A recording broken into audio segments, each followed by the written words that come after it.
ನಮಸ್ಕಾರ ಪ್ರಿಯ ವೀಕ್ಷಕರೇ, ಕರ್ನಾಟಕದ ಮೇಲೆ ದೊಡ್ಡ ಕಲ್ಚಪ್ನೆಯನ್ನು ಹಾಕಿ ಇಲ್ಲಿಯ ರೈತರ ಬದುಕನ್ನು ಸರ್ವನಾಶ ಮಾಡೋದಕ್ಕೆ ದೊಡ್ಡದೊಂದು ಸಂಚು ನಡೆದಿದೆಯಾ ಎನ್ನುವಂತಹ ಮಾಹಿತಿ ನಮಗೆ ಲಭ್ಯ ಆಗಿದೆ.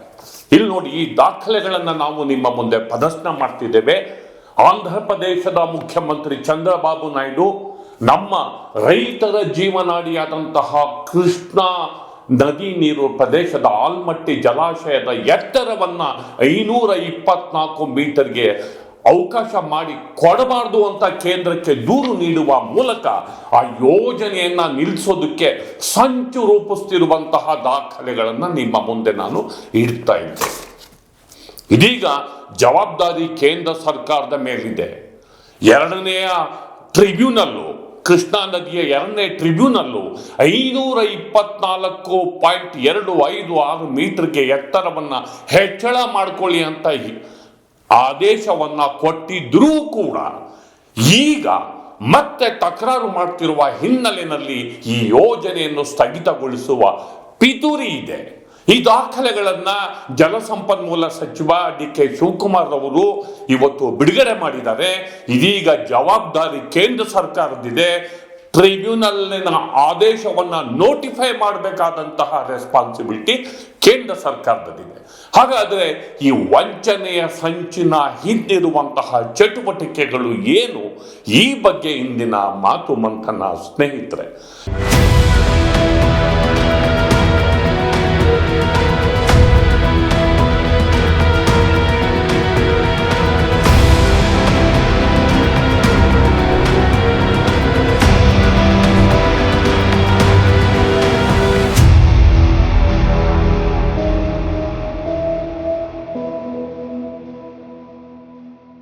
ಗೆಳೆಯರೆ, ಕಾವೇರಿ ಮತ್ತು ಕೃಷ್ಣ ಕರ್ನಾಟಕದ ಜೀವನದಿಗಳು. ಒಂದೆಡೆ ತಮಿಳುನಾಡು ಜೊತೆಗೆ ಜಟಾಪಟಿಯ ಮೂಲಕ ಕಾವೇರಿ ವಿಚಾರದಲ್ಲಿ ಕರ್ನಾಟಕಕ್ಕೆ ಕುತ್ತುಂಟಾಗಿದೆ. ಮತ್ತೊಂದೆಡೆ ಮತ್ತೊಂದು ಜೀವನದಿ ಕೃಷ್ಣಾ ನದಿಯ ವಿಚಾರದಲ್ಲೂ ಕೂಡ ಈಗ ಚಂದ್ರಬಾಬು ನಾಯ್ಡು ಕೇಂದ್ರಕ್ಕೆ ತಾನು ಬೆಂಬಲವನ್ನು ಕೊಡೋದ್ರ ಮೂಲಕ ಕೇಂದ್ರದ ಅಸ್ತಿತ್ವಕ್ಕೆ ನಾನು ಕಾರಣನಾಗಿದ್ದೇನೆ ಎನ್ನುವ ಒಂದು ಪ್ರಾಬಲ್ಯವನ್ನ ಬಳಸಿಕೊಂಡು ಇದೀಗ ಆ ಯೋಜನೆಯ ಕತ್ತು ಹಿಸ್ಕೋದಕ್ಕೆ ಸಂಚು ರೂಪಿಸಿರುವಂತಹ ಸಂಗತಿ ಈ ದಾಖಲೆಗಳಿಂದ ನಮಗೆ ಲಭ್ಯ ಆಗ್ತಾ ಇದೆ. ಅಂದ್ರೆ ಆಂಧ್ರ ಪ್ರದೇಶ ಸರ್ಕಾರ ಕೇಂದ್ರಕ್ಕೆ, ಕೇಂದ್ರ ಜಲಶಕ್ತಿ ಮಂತ್ರಾಲಯಕ್ಕೆ ಪತ್ರವನ್ನ ಬರೆದಿದೆ. ಯಾವುದೇ ಕಾರಣಕ್ಕೂ ಕೃಷ್ಣಾ ನದಿ ಪಾತ್ರದಲ್ಲಿ ಆಲ್ಮಟ್ಟಿ ಜಲಾಶಯದ ಎತ್ತರವನ್ನ 524 ಮೀಟರ್ಗಳಿಗೆ ಹೆಚ್ಚಳ ಮಾಡಬಾರ್ದು, ಮಾಡಿದ್ರೆ ನಾವು ಅದನ್ನ ಒಪ್ಪೋದಿಲ್ಲ ಎನ್ನುವಂತಹ ಪತ್ರವನ್ನ ಈಗ ಬರ್ತಿದೆ.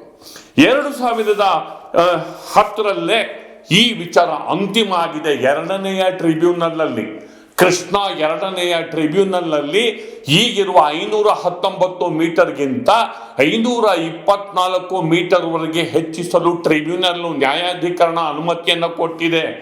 173 TMC ಹೆಚ್ಚುವರಿ ನೀರು ಬಳಕೆಗೆ ಟ್ರಿಬ್ಯುನಲ್ ಅನುಮತಿಯನ್ನು ಕೊಟ್ಟಿದೆ. ಆದರೆ ಕೇಂದ್ರ ಸರ್ಕಾರ ಆ ಒಂದು ಟ್ರಿಬ್ಯುನಲ್ಲಿನ ಆದೇಶ ಬಂದ ಬಳಿಕವೂ ಅಂತಿಮ ಅಧಿಸೂಚನೆಯನ್ನ ಜಾರಿಗೆ ತಂದಿಲ್ಲ. ಇದು ಕರ್ನಾಟಕದ ವಿರುದ್ಧದ ಸಂಚು. ಟ್ರಿಬ್ಯುನಲ್ ಜಡ್ಜ್ಮೆಂಟು ಅದು ಸುಪ್ರೀಂ ಕೋರ್ಟ್ನ ಜಡ್ಜ್ಮೆಂಟ್ಗೆ ಸಮ ಎನ್ನುವಂತಹ ಒಂದು ತೀರ್ಪುಗಳು ಬಂದಿವೆ. ಮತ್ತು ಸಾಮಾನ್ಯವಾಗಿ ಟ್ರಿಬ್ಯುನಲ್ ಕೊಟ್ಟಂತಹ ಜಡ್ಜ್ಮೆಂಟು ಸುಪ್ರೀಂ ಕೋರ್ಟ್ನಲ್ಲಿ ಪ್ರಶ್ನೆ ಮಾಡಿದಾಗ ಹೆಚ್ಚು ರಿವಿಷನ್ನಿಗೆ ಆಸ್ಪದ ಇಲ್ಲ ಎನ್ನುವ ಮಾತನ್ನ ಒಂದು ಹಂತದಲ್ಲಿ ಸುಪ್ರೀಂ ಕೋರ್ಟ್ನ ನ್ಯಾಯಮೂರ್ತಿಗಳೇ ಹೇಳಿದ್ದಾರೆ. ಹೀಗಾಗಿ ಜಡ್ಜ್ಮೆಂಟ್ ಬಂದು 15 ವರ್ಷಗಳ ಬಳಿಕ ಈಗ ಮತ್ತೆ ಚಂದ್ರಬಾಬು ನಾಯ್ಡು ಕರ್ನಾಟಕದ ವಿರುದ್ಧ ಖ್ಯಾತೆ ತೆಗೆದು ತನ್ನ ಪ್ರಭಾವವನ್ನು ಬಳಸಿಕೊಂಡು ನಮ್ಮ ಹೆಮ್ಮೆಯ ಕೃಷ್ಣಾ ನದಿ ನೀರನ್ನ ಕಬಳಿಸೋದಕ್ಕೆ ಸಂಚನ್ನ ರೂಪಿಸ್ತಿರೋದಿದೆಯಲ್ಲ, ಖಂಡಿತ ಇದು ಒಪ್ಪುವ ಮಾತಲ್ಲ. ಈಗಾಗಲೇ ಕರ್ನಾಟಕ ರಾಜ್ಯ ಸರ್ಕಾರ 1,33,000 ಎಕರೆ ಭೂಮಿಯನ್ನು ಅಕ್ವೈರ್ ಮಾಡಿಕೊಂಡು 70,000 ಕೋಟಿ ರೂಪಾಯಿ ಪರಿಹಾರವನ್ನು ಕೊಟ್ಟು ಅಣೆಕಟ್ಟನ್ನು ಎತ್ತರ ಮಾಡಿ ಲಕ್ಷಾಂತರ ಎಕರೆ ಭೂಮಿಗೆ ಕೃಷ್ಣಾ ನದಿ ನೀರನ್ನು ಕೊಡಬೇಕು ಅನ್ನೋ ತೀರ್ಮಾನವನ್ನು ಮಾಡಿ ಈ ಬಜೆಟ್ ಅಲ್ಲಿ ಮುಖ್ಯಮಂತ್ರಿಗಳು ಅನೌನ್ಸ್ ಮಾಡುವ ಹೊತ್ತಲ್ಲಿ ಇದೀಗ ಚಂದ್ರಬಾಬು ನಾಯ್ಡು ಇದೀಗ ಕೊಕ್ಕೆ ಹಾಕುವಂತಹ ಕೆಲಸ ಮಾಡ್ತಿರೋದ್ರ ಹಿಂದೆ ದೊಡ್ಡ ಸಂಚಿದೆ. ಇದೀಗ ನಮ್ಮ ಸಂಸತ್ ಸದಸ್ಯರು ಜಾಗೃತರಾಗಬೇಕು, ನಮ್ಮ ರಾಜ್ಯ ಸರ್ಕಾರ ಜಾಗೃತ ಆಗಬೇಕು. ಉಪಮುಖ್ಯಮಂತ್ರಿ ಡಿ ಕೆ ಶಿವಕುಮಾರ್ ಸರ್ವಪಕ್ಷದ ನಿಯೋಗವನ್ನ ಕರಿಬೇಕು. ಭಾರತೀಯ ಜನತಾ ಪಕ್ಷ ತಕ್ಷಣ ತನ್ನ ಸಂಸತ್ ಸದಸ್ಯರಿಗೆ ರಾಜ್ಯಕ್ಕೆ ಅನ್ಯಾಯವಾಗದಂತೆ ನೋಡ್ಕೋಬೇಕು, ಕೇಂದ್ರದ ಮೇಲೆ ಒತ್ತಡವನ್ನು ಹೇರಬೇಕು. ನ್ಯಾಯಾಧೀಕರಣದ ಆದೇಶ ಬಂದು 15 ವರ್ಷ ಆದರೂ ಕೂಡ ಈವರೆಗೆ ಅದರ ಆದೇಶವನ್ನು ಅಧಿಸೂಚನೆ ಮೂಲಕ ಯಾಕೆ ಕೇಂದ್ರ ಸರ್ಕಾರ ಜಾರಿಗೊಳಿಸಿಲ್ಲ? ಇದು ಜಲಸಂಪನ್ಮೂಲ ಸಚಿವಾಲಯಕ್ಕೆ ನಮ್ಮ ಸಂಸತ್ ಸದಸ್ಯರು ಕೇಳುವಂತಹ ಪ್ರಶ್ನೆ.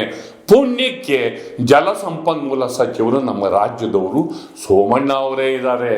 ಹೀಗಾಗಿ ಈ ಪ್ರಕರಣ ಗಂಭೀರ ಸ್ವರೂಪ ಪಡ್ಕೊಂಡಿದೆ. ಇದು ವಿಶೇಷವಾಗಿ ಉತ್ತರ ಕರ್ನಾಟಕದ ಜಿಲ್ಲೆಗಳಿಗೆ, ಆ ಜಿಲ್ಲೆಗಳ ರೈತರ ಹೊಟ್ಟೆಗೆ, ಆ ಜಿಲ್ಲೆಗಳ ರೈತರ ಬದುಕಿಗೆ ಬೆಂಕಿ ಹಾಕಿದಂತಹ ಒಂದು ಪರಿಸ್ಥಿತಿಯನ್ನ ಕೇಂದ್ರ ಸರ್ಕಾರವಾಗಲಿ ಅಥವಾ ಆಂಧ್ರ ಪ್ರದೇಶ ಸರ್ಕಾರವಾಗಲಿ, ಚಂದ್ರಬಾಬು ನಾಯ್ಡು ಆಗಲಿ ತನ್ನ ಪ್ರಭಾವವನ್ನು ಕೇಂದ್ರದ ಮೇಲೆ ಬೀರಿ ಅಂಥದ್ದೊಂದು ಸಿಚುಯೇಷನ್ ಅನ್ನ ಅವರು ಮಾಡುವ ಮೊದಲೇ ನಮ್ಮ ಭಾರತೀಯ ಜನತಾ ಪಕ್ಷದ ಸಂಸತ್ ಸದಸ್ಯರು ಜವಾಬ್ದಾರಿಯನ್ನು ಅರಿತು ರಾಜ್ಯಕ್ಕೆ ದ್ರೋಹವಾಗದಂತೆ ಎಚ್ಚರಿಕೆಯ ಕ್ರಮವನ್ನು ಕೈಗೊಳ್ಳಬೇಕು ಅನ್ನೋ ಮಾತನ್ನು ನಾನು ಸ್ಪೆಸಿಫಿಕ್ ಆಗಿ ಹೇಳ್ತಿದ್ದೀನಿ. ಹಾಗೆ ನೋಡಿದ್ರೆ 2 ಸರಿ ಈ ವಿಚಾರ ಚರ್ಚೆಗೆ ಕೇಂದ್ರ ಜಲಸಂಪನ್ಮೂಲ ಸಚಿವರು ಮೀಟಿಂಗ್ ಅನ್ನ ಫಿಕ್ಸ್ ಮಾಡಿದ್ರು. ಒಂದು ಕಳೆದ ವರ್ಷ ಜನವರಿನಲ್ಲಿ, ಅದಾದ ನಂತರ ಮತ್ತೊಂದು ಸರಿ ಮಾಡಿದ್ರು. ಆ ಸಭೆನಲ್ಲಿ ಪಾಲ್ಗೊಳ್ಳೋದಕ್ಕೆ ಡಿ ಕೆ ಶಿವಕುಮಾರ್ ದೆಹಲಿಗೆ ಹೋದ ಬಳಿಕ ಅವರಿಗೆ ಕಮ್ಯುನಿಕೇಶನ್ ಬಂತು, ಈ ಸಭೆಯನ್ನ ರದ್ದು ಮಾಡಲಾಗಿದೆ. 2 ಬಾರಿ ಸಭೆಯನ್ನ ಕರೆದು ಕೇಂದ್ರ ಸರ್ಕಾರ ಆ ಸಭೆಯನ್ನು ರದ್ದು ಮಾಡಿದ್ದರ ಹಿಂದೆ ಆಂಧ್ರ ಪ್ರದೇಶ ಸರ್ಕಾರದ ಒತ್ತಡ ಇದೆ ಅನ್ನೋ ಮಾಹಿತಿ ಕೂಡ ಬರ್ತಾ ಇದೆ. ಎಲ್ಲೋ ಒಂದ್ ಕಡೆ ಈ ಒತ್ತಡದ ತಂತ್ರಕ್ಕೆ ಕೇಂದ್ರ ಸರ್ಕಾರ ಈಲ್ಡ್ ಆಗ್ತಾ ಇದೆ. ಅದಕ್ಕೆ ಜಗ್ಗಿ ರಾಜ್ಯಕ್ಕೆ ಅನ್ಯಾಯ ಮಾಡುವ ಅಪಾಯವೂ ಇದೆ. ಆದ್ದರಿಂದ ಈ ಒಂದು ಪ್ರಯತ್ನ, ಈ ಒಂದು ವಿದ್ಯಮಾನ ಕರ್ನಾಟಕದ ಮೇಲೆ ಒಂದು ರೀತಿಯಲ್ಲಿ ತೂಗು ಕತ್ತಿಯಾಗಿದೆ. ಆದ್ದರಿಂದ ಇದೊಂದು ಸೂಕ್ಷ್ಮ ವಿಚಾರ ಮತ್ತು ರಾಜ್ಯದ ಒಂದು ರೀತಿಯಲ್ಲಿ ಹಕ್ಕಿನ ವಿಚಾರ, ಉತ್ತರ ಕರ್ನಾಟಕದ ಬದುಕಿನ ರೈತರ ಬದುಕಿನ ವಿಚಾರ ಆಗಿರೋದ್ರಿಂದ ನಮ್ಮ ಸಂಸತ್ ಸದಸ್ಯರು ಇದನ್ನ ಗಂಭೀರವಾಗಿ ಪರಿಗಣಿಸದೆ ಹೋದರೆ ರಾಜ್ಯಕ್ಕೆ ಚಾರಿತ್ರಿಕ ದ್ರೋಹ ಆಗುತ್ತೆ ಅನ್ನೋ ಮಾತನ್ನು ಹೇಳ್ತಾ ನನ್ನ ಮಾತನ್ನು ಮುಗಿಸ್ತಿದ್ದೇನೆ. ದಯವಿಟ್ಟು ದಿ ಪೋಸ್ಟ್ ನೋಡಿ, ಲೈಕ್ ಮಾಡಿ, ಶೇರ್ ಮಾಡಿ, ಸಬ್ಸ್ಕ್ರೈಬ್ ಮಾಡೋದಕ್ಕೆ ಮರಿಬೇಡಿ ಗೆಳೆಯರೇ. ನಮಸ್ಕಾರ.